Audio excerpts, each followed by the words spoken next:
Welcome everyone to another episode of Invizio TV. I'm Kevin. And I'm Kyle. And this is episode number 3, Tech Predictions 2012. Well, not really predictions. No, not really. It's a bit of what we like to see happen. What we hope happens. And everything in between. We've divided our predictions, if you will, into 3 categories. And the first category that's up is tablets and smartphones. Okay. So Kevin, tell me, what do you think is going to happen in the tablet smartphone space next year? Tablets and smartphones. I definitely think that Android is going to take over the market in terms of volume, in terms of features, and in terms of usability. Android's just going to take over everything. Oh yes, come on. What's better than an Android tablet? An iPad? Maybe. I think that iPad has definitely been the dominant player for 2011, and that trend is sure to continue in 2012 with the release of the iPad 3. Android is still catching up in the tablet space, and I'm not sure how many people are going to be flocking for Android tablets. Well, I think the price is right. There are lots of manufacturers in the market with Android-based devices, and it's about that time for everyone else to have a tablet, not just these iPad junkies. I'm not sure I quite agree with you there. The iPad has the ecosystem of the App Store, it has the ecosystem of the accessories, and it's backed by Apple. Android tablets are Me Too devices. Okay, we'll agree to disagree. What else do you think is going to happen in 2012? Well, I think that RIM, the maker of BlackBerry, has to do something different because what they're doing right now really isn't working. They have tablets on the shelves. Not selling. They have phones on the shelves. Not selling either. And that's pretty much all they sell. So I guess they're not selling anything. Something different needs to happen at RIM, and you have a theory on what that might be. I think that next year, RIM is going to be the target of a buyout. Someone's going to buy them for their technology, which I guess is only BBM, really. Because why else do you have a BlackBerry these days? Well, because you like the keys and Some all that people stuff, like the keyboard. I can see that. I can see that. But a touch-based device, definitely where you need to be. And RIM can't get the touch-based devices right yet. And it's been like 2 or 3 years. Yeah, they've been trying. They've been trying for a while. The mobile space only has slots for 3 people. iOS is in that number 1 slot right now. Android is in the number 2 slot. And BlackBerry, I'm not sure where they're going to be. Well, here's my theory. I don't think they're going to keep that spot. But what I do think is going to become number 3 next year is Windows Phone 7. Windows Phone 7? Yeah, exciting platform. If you haven't picked one up, you're going to see a lot more of them out there. Windows Phone 7 is a fully redesigned Windows mobile device. Features are great. They're catching up with iOS and catching up with Android. I expect that next year, with all of the manufacturers shipping, well, not all, but a lot of the manufacturers shipping Windows Phone 7, they're definitely going to become number 3 in the market. I can see that happening. RIM is completely falling off, and that number 3 spot is open for the taking. I think Microsoft's going to be the person to take it. Okay. Definitely. So we agree on something. All right, next category, computers. What happens next year in terms of computers that we're looking forward to? Okay, so we just got off Windows Phone 7, but Windows 8 as an operating system is definitely going to be a game changer next year. They've completely redesigned the interface, so it's the Windows you love, but much cooler than it's ever been. I think that Windows 8 is really going to be a contender next year, especially when it comes to the tablet space.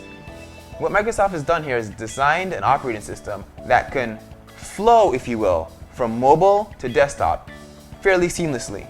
And I'm looking for that one device that I can take on the road, come back, dock, and still have a full-fledged computer. I'm totally excited about that as well. I think that's going to be a big deal. Big deal. All right. We've seen the rise of the Ultrabooks towards the end of this year. And Ultrabooks are thin, light, powerful laptops.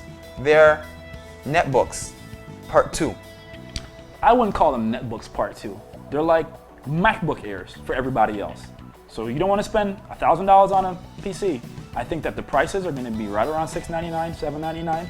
They're going to come fully loaded with solid state drives, which means they're going to boot quickly, provide a great user experience. So that's what I think about Ultrabooks for 2012. Well, that's what I hope happens with Ultrabooks in 2012. Right now, those prices still are around $1,000, but I can see that coming down significantly as 2012 goes on, and I wouldn't be surprised if at next year at this time, they are around that price, $6,799. And I think a big part of that price dip is going to happen when the prices of SSDs drop as well. I would agree. So in terms of next year, another thing that we're really excited about is the continued adoption of the cloud. It's been here in 2011, it became a buzzword in 2011, but with a lot of the developments in web-based software, we expect that next year, a lot more software vendors are going to flock to the cloud. You're going to see a lot more adoption from individuals and businesses of cloud-based technologies, whether that be web applications or cloud-based servers. Those prices are going to come down, the technology is going to get better. We're totally excited, totally psyched about cloud for next year. Cloud is here to stay. No That's doubt. really all there is to say about it. Yeah, cloud is here to stay. End of story. All right, last segment. Think about next year. Pie in the sky. What do you really want to have happen in 2012? Okay. I'm still waiting for my teleportation machine. But to be honest with you, I think that in 2012, we're going to see a lot more adoption of technology in the car. In that one place you spend most of your time driving to work, driving from work every day, you're going to see a lot more integration with software, the internet, cloud-based applications in the car. 2011 has definitely started that trend. I've seen a lot of products from manufacturers, Ford, Toyota, BMW, Audi, that let you do things like update your Facebook status from the driver's seat. Right? I'm not sure how safe that is, I don't think it's that safe. but you can do it. Listen to Pandora. Internet, cloud-connected cars are here, and I'm really excited to see what happens next year in terms of how that adoption grows and what we have available to us in our cars. Well, you know, here's the one thing about cloud and internet-based cars. We're still lagging in terms of mobile broadband internet. So what do you think about that? Mobile broadband internet. My pie-in-the-sky dream of affordable internet for everybody. How utopian. It's probably not going to happen. But what I really want to see is lower prices and more ubiquitous access.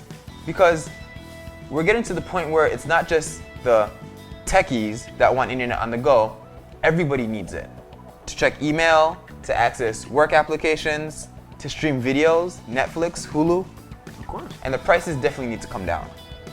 Trust me, the wireless companies have been very ruthless. I think that next year, and I would agree with you, that we need to see someone enter the market with an alternative to this high-priced mobile broadband internet that no one can really use because it's capped anyway. So that's a big deal for next year. $20 unlimited internet. Ha! Don't think that's gonna happen. I can hope. Anyways, folks, I think that wraps up our episode in terms of tech predictions for 2012. If you have any questions about this episode or questions in general related to tech, email us at ask@invizio.com. Once again, I'm Kevin. I'm Kyle, and thank you for watching Invizio TV.